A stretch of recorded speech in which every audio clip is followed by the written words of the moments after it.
They say a mother's love is unconditional, a boundless wellspring. I believed that, truly I did. For 65 years, I, Victoria Harrington, navigated life with that belief as my compass.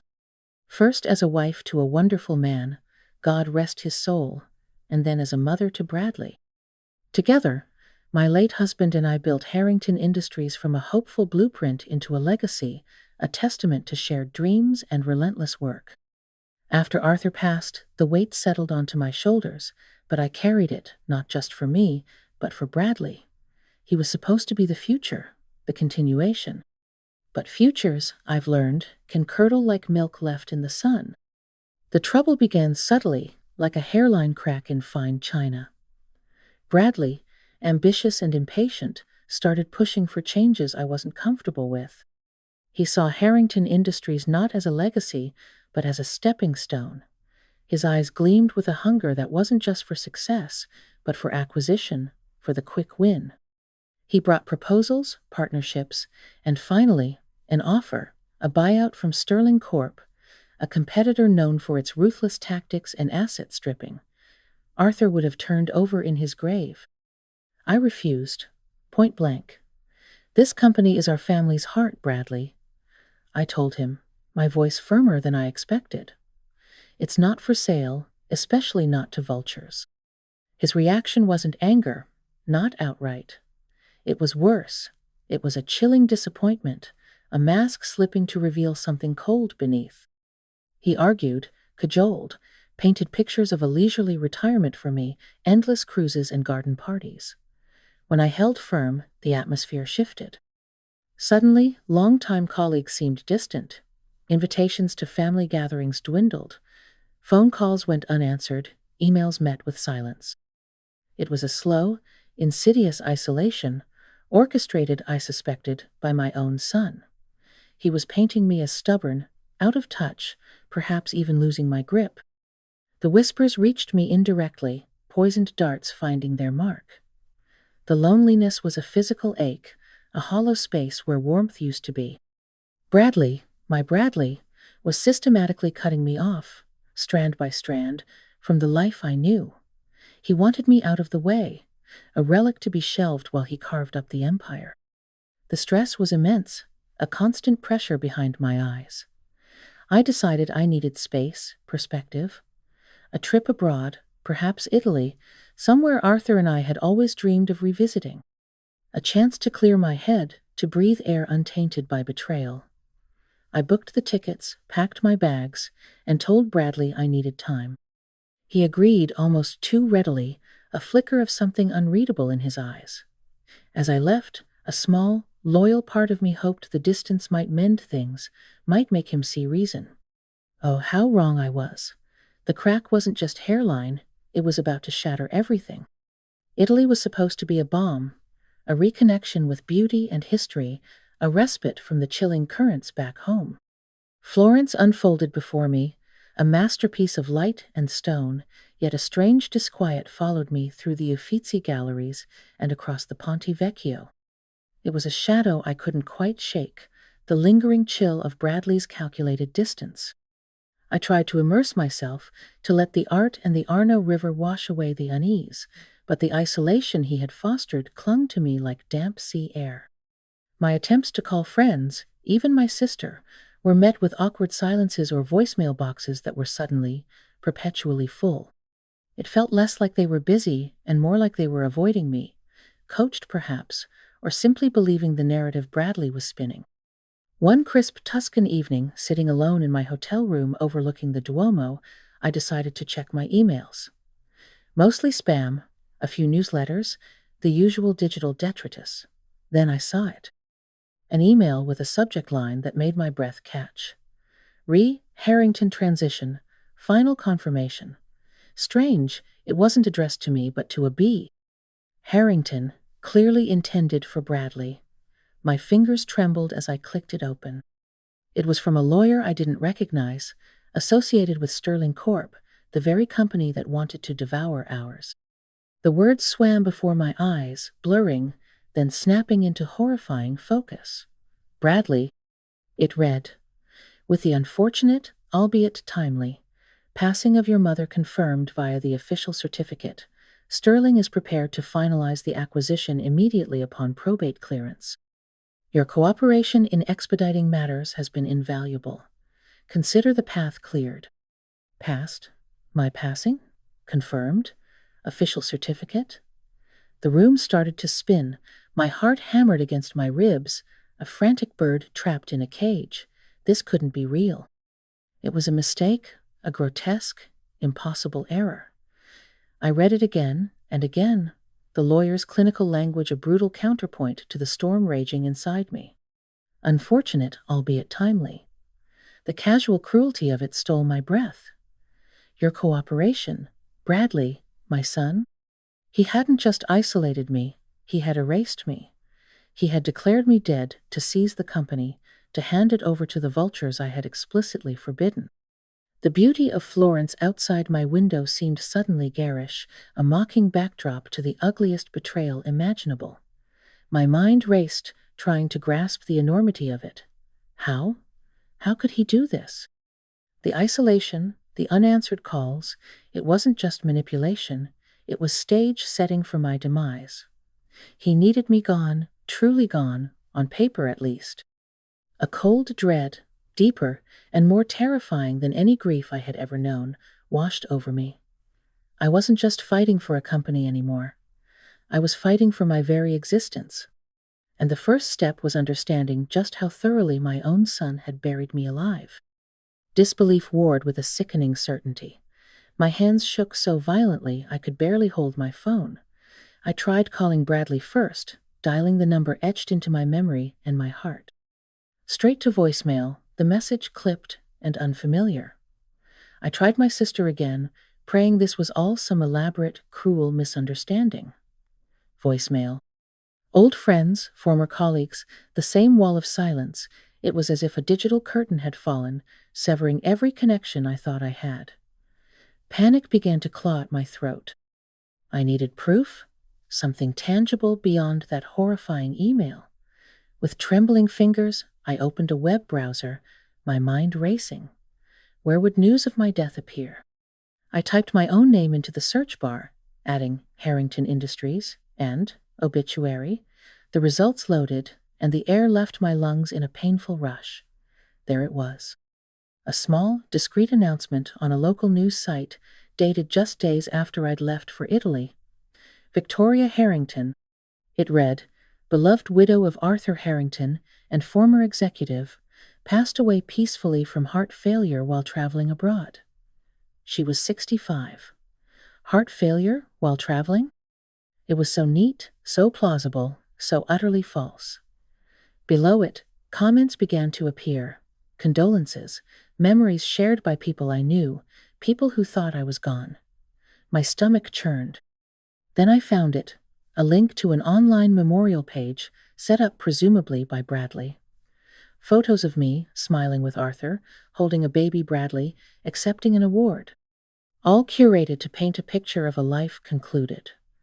The comments section was filled with messages addressed to my grieving son, praising his strength during this difficult time. Strength? He was celebrating. The final, chilling piece clicked into place when I searched for public records. It took some digging, navigating bureaucratic websites with clumsy, shaking fingers, but I found it. A digital copy of my death certificate, filed in my home county. Cause of death: acute myocardial infarction. Signed by a doctor I'd never heard of. Forged. Utterly, brazenly forged. My own son had not only declared me dead, he had manufactured the proof, paid off a doctor, filed fraudulent documents with the state, all to steal what wasn't his. The betrayal was absolute, a chasm opening beneath my feet.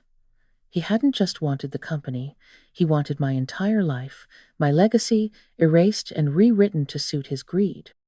The shock solidified into a cold, hard fury. He thought he had buried me, he had only ignited a fire. He had underestimated the woman who had built an empire alongside her husband, the woman who had raised him. He thought Victoria Harrington was finished. He was about to find out how wrong he was. My grief was replaced by resolve. I wasn't dead yet. not by a long shot. The fury burned hot, but beneath it, a chilling clarity began to form. Panic wouldn't help me, planning would. I needed allies, people untouched by Bradley's web of deceit. My first thought was Jennifer, my former executive assistant, sharp as a tack, fiercely loyal, and someone Bradley had foolishly dismissed as unimportant shortly after I refused the Sterling deal, likely because he knew she couldn't be manipulated. Finding her current number took some effort, navigating through old contacts stored on a cloud drive Bradley wouldn't know about. When she answered, her voice was cautious, then filled with stunned disbelief when she heard mine. "Mrs. Harrington? Victoria?" they said. "Everyone thinks you're dead?" "Yes, Jennifer. That seems to be the rumor my son is spreading," I said, my voice tight but steady. "And I need your help to prove otherwise." Relief washed over her voice, quickly followed by indignation on my behalf. Jennifer had always seen through Bradley's charm to the ambition beneath. She didn't need convincing. Within minutes, she was my anchor, my boots on the ground back home. "What do you need, Victoria?" she asked, her tone shifting into the efficient, capable mode I knew so well. "Information," I replied. "Everything. Bank accounts, company records, who signed off on what. And I need a private investigator. Someone discreet, thorough, and preferably someone who enjoys taking down arrogant men." Jennifer knew just the person, a retired detective named Marcus Thorne, known for his meticulous work and his dislike for corporate corruption. While I remained in Italy, communicating through encrypted channels Jennifer quickly set up, Marcus began digging. The initial findings were sickeningly swift. Bradley had moved fast. Armed with the forged death certificate and power of attorney documents I now suspected were also fraudulent, he had initiated probate proceedings with alarming speed. My personal accounts were being drained, transferred into holding companies I didn't recognize. Assets were being liquidated, stocks, bonds, even whispers about the sale of my art collection. He was systematically dismantling my financial life, piece by bloody piece, funneling the proceeds towards clearing the path for the Sterling acquisition. Every update from Marcus was a fresh stab wound. The sheer audacity, the meticulous planning, it spoke of a coldness in Bradley I had refused to see. He wasn't just greedy, he was predatory. Jennifer, meanwhile, used her old network within Harrington Industries, finding hushed whispers, fragmented documents, hints of meetings between Bradley and Sterling executives long before I'd even left the country. The conspiracy ran deeper than I imagined. Then Marcus dropped the bombshell. "Victoria," his gravelly voice came through the secure line, "it's not just the company sale. Your son is getting married. Quickly, very quickly." My blood ran cold. Married? To whom? "And why the rush?" Marcus continued. "The wedding is scheduled for next weekend." My mind raced, trying to process this new layer of deceit. A wedding amidst his supposed grief? It felt wrong, performative. But the timing? Next weekend? Something clicked, a dreadful premonition forming. "Marcus," I asked, my voice barely a whisper, "do you know the exact date?" He confirmed it. It was the same day Bradley had scheduled my memorial service. The memorial service, my memorial service, scheduled for the same day as his wedding. The callousness of it was breathtaking, a calculated insult layered upon the ultimate betrayal. He wasn't just burying me, he was dancing on my grave before the soil even had a chance to settle. It was a performance of grief for the public, while privately he celebrated his victory, his acquisition of my life, my company, and apparently a new bride. "Who is he marrying, Marcus?" I asked, dread coiling in my stomach. The investigator paused, then delivered the final, devastating blow. "Her name is Isabella Sterling. She's Richard Sterling's daughter." Sterling? The CEO of the company trying to swallow mine whole. Of course, it wasn't just a wedding. It was a merger sealed in blood. My blood, metaphorically speaking. Bradley wasn't just selling the company. He was selling his soul, marrying into the family of the very vultures I had warned him against, using my forged death as his dowry. This new information galvanized me. The shock morphed into a steely resolve. This wasn't just about reclaiming my assets or exposing fraud anymore. This was about justice, raw and unequivocal. This was about confronting the monster my son had become, not just for me, but for the memory of his father, for the integrity of everything we had built. Jennifer and Marcus redoubled their efforts. Marcus focused on the paper trail, tracking the flow of liquidated funds, obtaining sworn affidavits from bank officials who had questioned the rushed transactions, finding the notary who had suspiciously validated signatures on documents when I was demonstrably overseas. He even located the disgraced doctor who signed my death certificate, discovering he had gambling debts Sterling Corp had quietly settled. Quid pro quo. Jennifer, using her insider knowledge, unearthed internal communications, emails Bradley thought deleted, meeting minutes hinting at the conspiracy. She found evidence that Bradley had been feeding Sterling Corp confidential information for months, actively sabotaging potential deals I had been working on to make the company appear weaker, ripe for a lowball acquisition. He hadn't just seized an opportunity after my death, he had engineered the entire crisis. Each piece of evidence was a nail in the coffin, his coffin, not mine. We compiled everything meticulously. Copies of the forged certificate, bank transfer records, sworn statements, incriminating emails, evidence of the payoff to the doctor. The wedding invitation listing Isabella Sterling as the bride. It was an irrefutable portfolio of greed, conspiracy, and unimaginable filial betrayal. Marcus finally confirmed the wedding details, the time, the exclusive country club venue, the guest list heavy with Sterling Corp executives and people who had offered Bradley condolences just days before. The reception starts at 7 p.m. Saturday, Marcus reported. Right after the memorial service concludes across town. The audacity was staggering, the stage was set. All I had to do was make my entrance. The plan began to form, sharp and clear in my mind. There would be no quiet legal battle fought through intermediaries, no discreet settlement. Bradley had orchestrated a public narrative of my death. I would orchestrate a public revelation of his crimes. He wanted a spectacle? I would give him one he would never forget. The wedding reception, filled with his new allies and the people mourning my supposed passing, was the perfect stage. But the thought of confronting him, of seeing the look on his face, of shattering the illusion in front of everyone, it was daunting. Waves of residual grief, anger, and a strange, lingering maternal pain washed over me. How had the baby I held in my arms become this stranger, this architect of my destruction? Jennifer was my rock. Sensing my turmoil through our encrypted calls, she offered not just logistical support, but emotional fortitude. "He doesn't deserve your tears, Victoria," she said fiercely one evening. "He made his choice. Now you make yours. Show them the strength he tried to extinguish."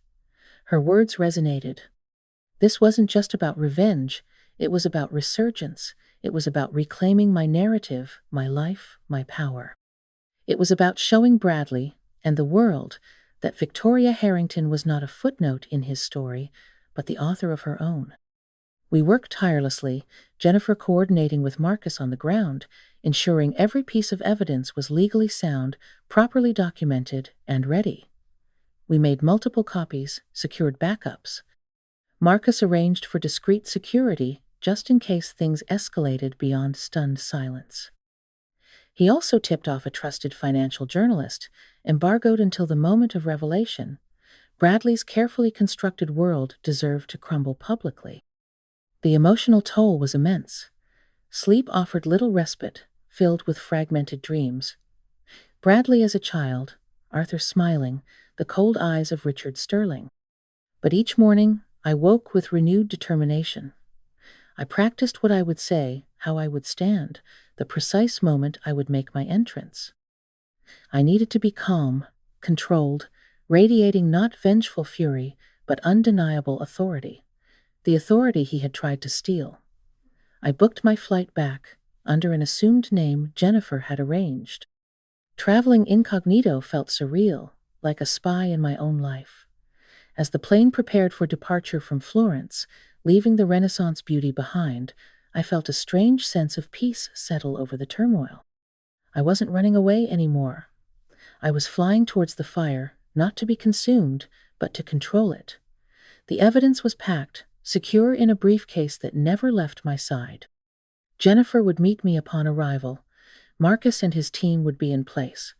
Bradley was celebrating his new beginning, built on the ashes of my supposed end.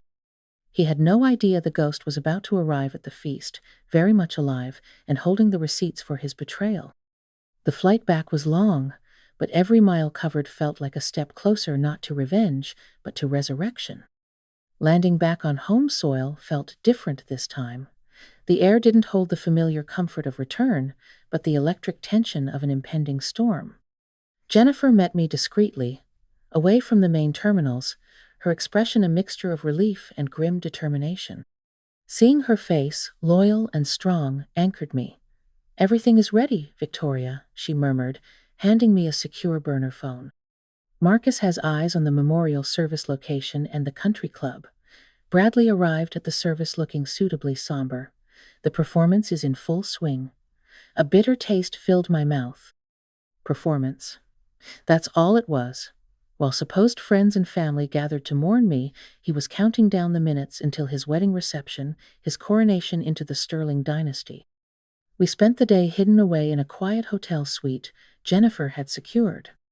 We went over the plan one last time, reviewing the evidence package, the crisp copies of the forged death certificate, the damning financial statements, the affidavits, the printouts of the Sterling lawyer's email. Holding the documents felt like holding tangible proof of my own existence against Bradley's monstrous lie. As the afternoon wore on, reports trickled in from Marcus. The memorial service was sparsely attended. Perhaps Bradley's isolation campaign had been more effective than I realized, or perhaps people sensed the insincerity. He gave a brief, choked-up eulogy, Jennifer relayed grimly, praising my business acumen and lamenting my sudden departure. The hypocrisy was nauseating. Then, word came that the service had concluded.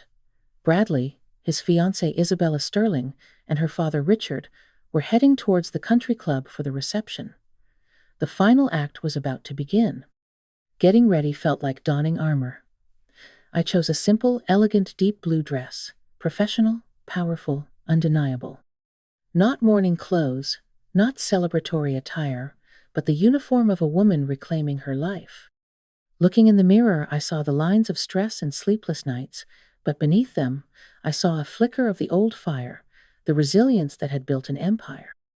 The woman Bradley thought he had erased was still there, tempered by betrayal, but unbroken. Jennifer drove us towards the country club. The sun was beginning to set, casting long shadows. My heart hammered against my ribs, a frantic drumbeat against the silence in the car. Doubts flickered. Could I do this? Could I face him? Face them all? Jennifer seemed to sense it. "He built this stage, Victoria," she said softly, her eyes meeting mine in the rearview mirror. "All you have to do is walk onto it." As we pulled up to a discreet service entrance Marcus had arranged access to, the distant sound of music and laughter drifted through the air. The celebration was underway. My pulse quickened.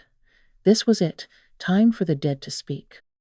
We slipped inside, bypassing the main entrance, heading towards the grand ballroom where the reception was being held.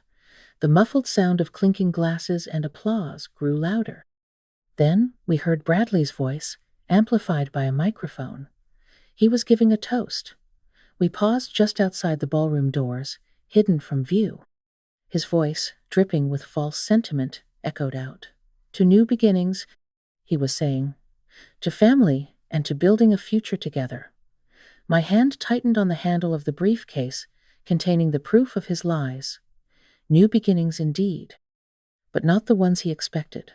Taking a deep breath, I nodded to Jennifer. It was time. The heavy ballroom doors swung inward.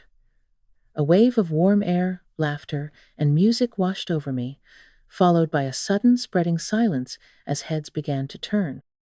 All eyes swiveled towards the entrance, towards me. Bradley stood on a small riser, champagne flute raised mid-toast, a practiced smile frozen on his face. Isabella Sterling, radiant in white, stood beside him, her hand tucked into his arm. Richard Sterling beamed nearby. The smile on Bradley's face didn't just freeze, it shattered. The color drained from his cheeks, leaving behind a sickly, gray pallor. The champagne flute slipped from his numb fingers, crashing onto the polished floor, the sound unnaturally loud in the sudden, absolute hush. A collective gasp rippled through the room. Whispers erupted. Is that? It can't be? Victoria? I walked forward slowly, deliberately, my heels clicking on the marble floor, the sound echoing in the cavernous silence. Jennifer walked slightly behind me, a silent, supportive presence. My eyes locked onto Bradley's. There was no recognition there, no remorse, only pure, unadulterated panic. He looked like a cornered animal. I stopped a few feet from the riser, the briefcase held firmly in my hand. New beginnings, Bradley? I asked, my voice clear and steady, carrying easily through the stunned room. It's rather difficult to begin anew when you're standing on a foundation of lies and forgery. I saw Isabella's confused glance towards Bradley, her smile faltering. Richard Sterling's expression hardened, shifting from paternal pride to sharp suspicion. What is the meaning of this? He demanded, stepping forward. The meaning, Mr. Sterling, I replied, turning my gaze towards him, is that my son, your future son-in-law, forged my death certificate to illegally seize control of my assets and Harrington Industries, likely with the full knowledge and cooperation of your company. I opened the briefcase, retrieving the top document, the forged death certificate. He declared me dead, I continued, my voice ringing with cold anger, while I was very much alive, vacationing in Italy. He told everyone I died of a heart attack. Murmurs turned into shocked exclamations. People who had attended my memorial service just hours before stared, aghast. And while planning my memorial, I went on, my eyes finding Bradley's again. He was planning this wedding, a celebration funded by the assets he stole from the mother he pretended to mourn. I held up the certificate. This document is a fraud, and I have the bank records, the emails, the sworn statements to prove every word I'm saying. Chaos erupted. Isabella recoiled from Bradley as if burned, her face a mask of horror and dawning realization. Richard Sterling whipped out his phone, frantically dialing, presumably his lawyers, his face puce with fury. Bradley stood paralyzed, exposed, his carefully constructed world imploding around him in real time. He opened his mouth, but no sound came out. There was nothing left to say. The truth, stark and undeniable, stood before him in a deep blue dress. Marcus's discreet security team moved subtly towards the edges as some guests shouted questions and accusations. The journalist Marcus had tipped off was already scribbling furiously. The police, alerted by Marcus, as per our plan once I was safely inside, arrived shortly after, their presence cutting through the pandemonium.